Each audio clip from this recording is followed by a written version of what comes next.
Olá, pessoas lindas do meu coração, tudo bem com vocês? Então, finalmente, né? Estamos subindo um vídeo aí sobre a sexualidade e relacionamento sexual. E nós iremos falar sobre o relacionamento sexual à luz da palavra, tá? Então, esse não será o único vídeo, terá vários outros vídeos, porque é um assunto muito amplo, muito vasto. Não tem como a gente fazer um vídeo só falando sobre o assunto. Então eu dividi alguns tópicos aqui e eu vou passar para vocês. Eu dividi, na verdade, em 6 tópicos aqui. O primeiro tópico é o que você sabe sobre o sexo. O segundo, o prazer do sexo. Terceiro, o poder do sexo. Quarto, o propósito do sexo. Aí, nesse quarto, que é o propósito do sexo, a gente vai dividir em 3 partes, tá? Família, casamento, proporcionar prazer ao cônjuge. O quinto vai ser a imoralidade sexual. O sexto, as consequências do sexo ilícito. Entendeu? Então, a primeira parte é o que você sabe sobre o sexo. O que você pode dizer. As pessoas hoje têm uma ideia muito errada sobre o que é o sexo, né? E o que a Bíblia nos fala sobre, né, tudo isso? Baseando os conceitos do mundo, né, quanto mais cedo se a gente inicia essa vida sexual, melhor. Né? Maior será meu entendimento e melhor será o meu desempenho no futuro. Mas será que realmente isso é verdade? Será que se entregar ao sexo e sem conhecer bem o seu propósito do sexo e o poder que o sexo tem, muitas das vezes sem ter a responsabilidade necessária, eu acho que traz consequências bem ruins aí para sua vida, né? Então, será que isso seria a melhor opção? Se entregar ao sexo dessa maneira? A única fonte segura que nós temos para responder a essas perguntas estão na Bíblia, né? Afinal, ninguém é melhor para nos ensinar sobre sexo do que aquele que criou. Quem que criou o sexo? Foi Deus. Então não tem como alguém explicar melhor sobre o sexo do que Deus, porque foi Ele que criou. Ele é o criador de todas as coisas. Então nós podemos ver lá em Gênesis, tá? Eu tô até com a minha Bíblia aberta aqui. Se você quiser verificar, é em Gênesis 1, a partir do versículo 26, está escrito assim: também disse Deus, façamos o homem à nossa imagem, conforme a nossa semelhança. Tenha ele domínio sobre os peixes do mar e sobre as aves dos céus, sobre os animais domésticos e sobre toda a terra e sobre todos os répteis que rastejam pela terra. Criou Deus, pois, o homem à sua imagem, e a imagem a Deus o criou. Homem e mulher os criou. E Deus os abençoou e lhes disse: sede fecundos, multiplicai-vos, enchei a terra e sujeitai-a, e dominai sobre os peixes do mar, sobre as aves dos céus e sobre todo animal que rasteja pela terra. E lá no versículo 31, Deus fala assim: viu Deus tudo quanto fizera, e eis que era muito bom. Então foi Deus que criou o sexo. Se Deus manda Adão e Eva ser fecundos, como que eles vão ser fecundos? Como eles vão encher a terra sem o sexo? Muitas pessoas têm uma ideia errônea sobre o sexo. Algumas pessoas até dizem que quem criou o sexo, que o pecado, né, que entrou no mundo foi através do sexo. E isso é errado, tá? Deus mandou Adão e Eva serem fecundos antes da Eva pecar, antes de Adão e Eva pecarem. Então o sexo, ele no primórdio, ele foi criado para o homem, para a mulher, para serem fecundos, uma coisa linda, uma coisa pura.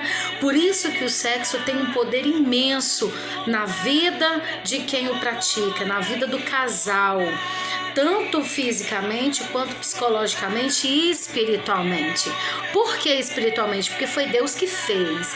Tudo que foi Deus que fez é lindo, perfeito e maravilhoso.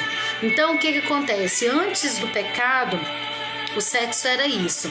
Após o pecado, o sexo, o diabo conseguiu distorcer a sexualidade, conseguiu distorcer o prazer do sexo, né? Hoje a gente vê tantas coisas esquisitas, né? Sexo entre pessoas e animais, sexo entre não, né? Porque não é consentido, mas estupro, pedofilia, então tudo isso. Então assim, pessoas que praticam esse tipo de sexo acham prazer nisso, e isso não é da vontade de Deus, não foi assim que Deus fez. Entendeu? Então a gente tem que conhecer, né? Então assim, o conhecimento do sexo é muito além do que duas pessoas se entregarem uma para outra, né? Então a gente tem que se ater a isso. O prazer do sexo. O sexo é capaz de gerar um dos maiores prazeres que nós podemos experimentar na vida. Tá lá em Provérbios 5, 18 e 19. É só você abrir a sua Bíblia e ler lá. Eu não vou ler todos os versículos aqui, tá? Que eu coloquei no meu resumo aqui, porque senão vai ficar muito grande, né, o nosso vídeo. Mas eu vou falar para vocês. Provérbios 5, 18. Vão lá e vocês vão ler. É algo que mexe com os sentimentos, as emoções e os desejos mais profundos de uma pessoa. O grande problema é que isso pode acontecer tanto de maneira positiva quanto negativa, que eu até já falei aqui, né? Pois apesar do sexo ter sido criado por Deus como algo bom, puro e perfeito, após a entrada do pecado no mundo, o homem adquiriu capacidade também de utilizá-lo para o mal. E está lá em Marcos 7, 21, 23. Então é só vocês também abrirem lá em Marcos 7, 21 a 23, para vocês verem o que a Bíblia fala sobre isso, né? Qual que é o poder do sexo na vida do ser humano? Deus não apenas criou o sexo, como também fez dele um mandamento. Na primeira vez em que Deus falou ao homem, a ordem foi: sejam férteis e multipliquem-se. Eu já até li aqui para vocês, está lá em Gênesis 1, 28. Algo que só é possível através do sexo, ou seja, para você se multiplicar, para nós multiplicarmos, só é possível através do sexo, né? Lógico que hoje em dia tem, né, aí as maneiras de se engravidar através de inseminação e tal, mas a parte física e natural é essa, né? Uma outra direção que Deus deu ao homem relativa ao sexo foi que em um determinado momento de sua vida ele deveria deixar seus pais e unir-se à sua mulher. Tá lá em Gênesis 2, 24, só vocês lerem também. Ao mesmo tempo em que o sexo tem o poder de multiplicar e gerar novas vidas, ele também tem o poder de unir duas pessoas em uma só carne. Por que uma só carne? Porque quando a gente tem um relacionamento sexual, a gente se torna uma só carne com aquela pessoa. Por isso que eu falei, o sexo ele não é uma coisa só física, ele é uma coisa de alma. Ele é uma coisa de espírito, então não é só físico. Por isso é que é tão importante e sério o sexo dentro do casamento. Entendeu? Por conta disso, porque quando você deixa sua mãe e o seu pai e tem um relacionamento sexual com a pessoa, você está se tornando uma só carne com aquela pessoa. Então não pode ser do jeito que tem feito, né, no nosso mundo. Então, um mundo tão complicado, né, e a gente banaliza tanto o sexo. O sexo hoje é tão normal, é tão natural, pode fazer em qualquer idade, de qualquer jeito, e não é. Por mais que as pessoas briguem e falem e chamam a gente né, rotulam a gente de preconceituoso e tal, mas não é isso. Não é questão de preconceito, é questão da gente seguir a Bíblia, né? E a Bíblia fala muito claro sobre o sexo, só não entende quem não quer, tá? Então tá. O propósito do sexo, qual é o propósito do sexo? Ah, não, é só me interagir com a pessoa sexualmente? Não. O sexo exige responsabilidade e entendimento. Lá em Provérbios 7, 1 a 5, a gente lê sobre isso. Por essa razão, é fundamental compreender não só o poder que existe no sexo, mas principalmente os propósitos e princípios pelos quais Deus o criou. Então aí a gente vai para os subtítulos, né? Primeiro, família. O primeiro deles é formar família. Sede fecundos, então, formar família. Não apenas gerar filhos, porque gerar filho qualquer um gera. Então não é só ter filhos, é família, pai, mãe e filhos. Gerar família. Lá em Salmos 127:3 a gente pode ver mais sobre isso. Afinal, a vida de uma criança depende de cuidados, necessita de amor, carinho, sustento e, inclusive, é de responsabilidade dos pais a educação e a formação do caráter de uma criança. Também está lá em Provérbios 22:6. Gente, a Bíblia, ela é muito rica. Ela é muito rica e a gente tem que aprender a ter o hábito de ler a Bíblia. A Bíblia ensina tudo para nós. É uma coisa assim maravilhosa, a Bíblia. Tá tudo lá. Tá bom? Então, simplesmente colocar filhos no mundo sem se preocupar com isso é se desviar do principal propósito do sexo. 1 Timóteo 5:8. E para evitar que isso aconteça, outro princípio de Deus para o sexo é o compromisso, ou seja, o casamento. 1 Coríntios 7:2. Gente, tudo na Bíblia. Eu sou apaixonada na Bíblia. Não tem como. O segundo propósito é o casamento. A Bíblia não considera o sexo por si só como um casamento. Ele ensina que antes da relação sexual entre um casal é preciso haver um testemunho público do compromisso entre homem e mulher. Aí isso aqui, ó, a gente vê em Mateus 1:18-19, 1 Coríntios 7:9, 1 Coríntios 7:36 e Hebreus 13:4. Então a Bíblia tá assim, ó, de informações, tá assim, ó, de provas e comprovas daquilo que eu tô dizendo. Deus é maravilhoso, Deus é perfeito e Ele não erra, Ele não se engana, tá? Então tudo está dentro da Bíblia, gente. E o sexo, ele é maravilhoso, ele é perfeito, desde que seja da maneira que Deus criou, tá? Terceiro, proporcionar prazer ao cônjuge, né? Tem muitos vídeos, muitas matérias falando sobre o prazer pessoal, o prazer, porque te ensinando a como fazer sexo para você atingir o prazer, então, mas o prazer próprio. E a Bíblia, meu querido, vem e quebra tudo isso aí, tá? Vamos ler aqui, ó. É aí que nós podemos compreender mais um importante propósito do sexo: proporcionar prazer ao outro. 1 Coríntios 7:3. Ao dono do seu corpo, sexo é dar ao outro o que lhe pertence.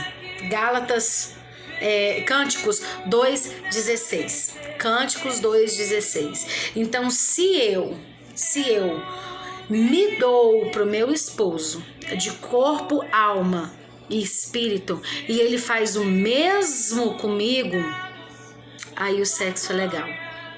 Porque se eu mostro pro meu marido o que eu quero dar a ele prazer, e ele também faz isso comigo, gente, não tem nada melhor. Não tem nada melhor. Então, muitas pessoas distorcem muitas coisas, principalmente nessa área do sexo. É muito distorcido. Não, mas é o seu prazer, Não, o meu prazer dá prazer pro meu marido, e do meu marido dá prazer para mim. Então, à medida que a gente vai praticando, a gente vai falando um pro outro. Eu gosto disso, eu gosto daquilo. Então, a Bíblia ensina você a fazer sexo. Não quero ler Bíblia, não gosto de Bíblia. Então, lê Cânticos. Um livro só da Bíblia. A Bíblia tem 66 livros. Pega um livro da Bíblia e lê ele, que é Cânticos. Do início ao fim, é Salomão ensinando ao casal como se faz sexo. A Bíblia fala muito sobre sexo e tem um livro específico para isso. Basta você ler, pedir entendimento dos céus, porque não é fácil de entender mesmo. A linguagem é uma linguagem muito, muito figurada. Então, basta você ter um entendimento e você vai entender o que é o sexo, como o sexo é lindo, o quanto o sexo é perfeito. Eu vou falar isso aqui todas as vezes, tá bom? Por essa razão aqui, o alto prazer, fruto da masturbação, é uma deturpação do sexo. O princípio bíblico do prazer sexual é proporcioná-la não a si próprio, mas ao cônjuge. Tá lá em Cânticos 1:2 e Cânticos 4:10. É o que eu tô te falando. Não quer ler a Bíblia toda? Não leia, não tem problema. Mas você quer saber mais sobre esse assunto, o que Deus pensa sobre isso? Cânticos é um livro todinho só sobre esse assunto, tá bom? Vamos agora para a imoralidade sexual. Qualquer relação sexual fora do casamento, independente do contexto, é imoralidade sexual. 1 Tessalonicenses 4:3, considerada por Deus como prostituição. 1 Coríntios 6:18. O termo grego utilizado para as relações sexuais ilícitas é porneia, podendo se manifestar através do adultério. Mateus 19:9. Quando uma das pessoas é casada, fornicação, Mateus 15:19. Se a relação sexual for entre duas pessoas solteiras, e o incesto, 1 Coríntios 5:1, quando envolve parentes próximos. Homossexualidade, está lá em Romanos 1:26-27, quando envolve pessoas do mesmo sexo. A pedofilia está lá em Efésios 5:12, se envolver com criança. A bestialidade, Deuteronômio 27:21, que é se envolver com um ser humano em um animal. Então, meus queridos, a Bíblia, pasmem, ela é super atual. Ela é super atual. Fala sobre todos os tipos de sexo. Fala sobre, vou falar mais uma vez, sobre o adultério, fala sobre fornicação, fala sobre incesto, fala sobre homossexualidade, fala sobre pedofilia e fala sobre a bestialidade. Então a Bíblia é muito rica e a Bíblia é muito clara, tá? Então aqui eu não quero entrar no assunto de ser preconceituosa. Esses dias eu estava conversando, inclusive, com a mulher, que ela é homossexual, e ela perguntou para mim o que eu achava dela. E eu respondi, eu não acho nada, eu amo a sua vida. Ah, mas eu sou homossexual. E daí? A Bíblia manda eu amar o próximo, mas a Bíblia diz para eu não amar o pecado. Entendeu? Então eu amo o pecador, porque eu também sou pecadora. Eu só não amo o que você pratica. E tem mais, a sexualidade da pessoa, ela é um problema dela com Deus, não meu, não cabe a mim julgar. Entendeu? E ela me perguntou o que a Bíblia diz sobre isso. E eu falei pra ela o que a Bíblia diz.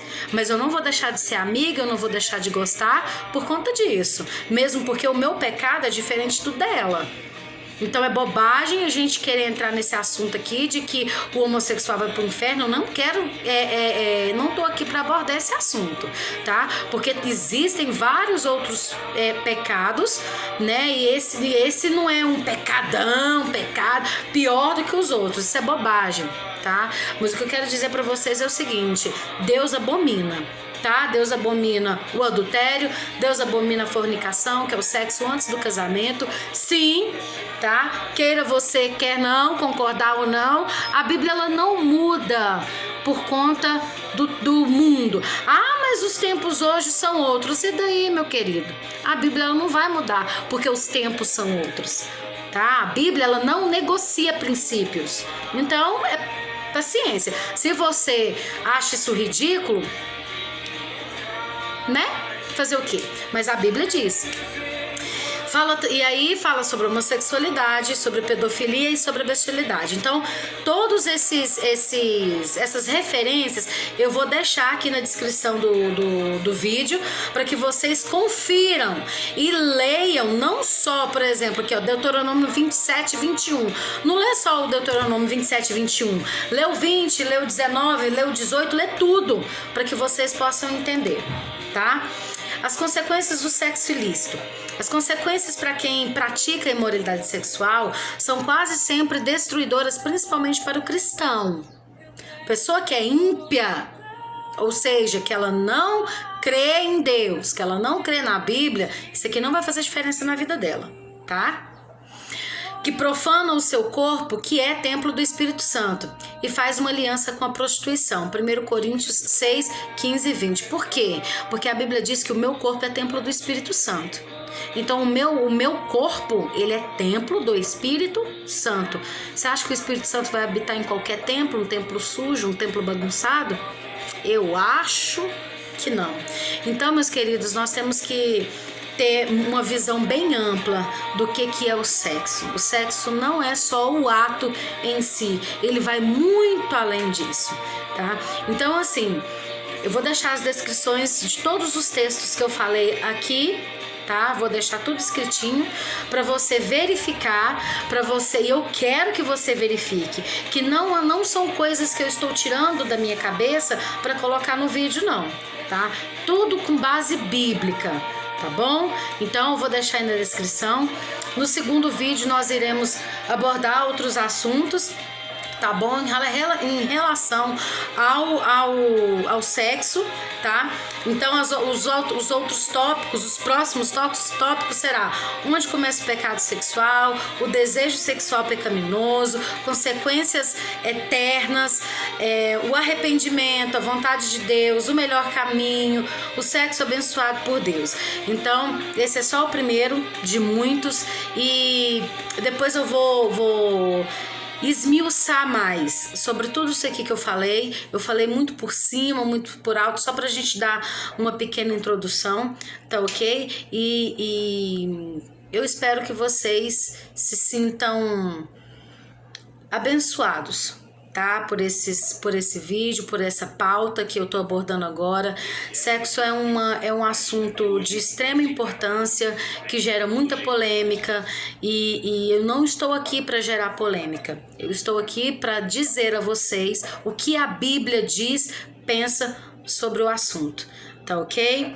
Então, eu vou ficar aqui com o meu café, como sempre, de praxe, né? Que é uma das melhores companhias. E vocês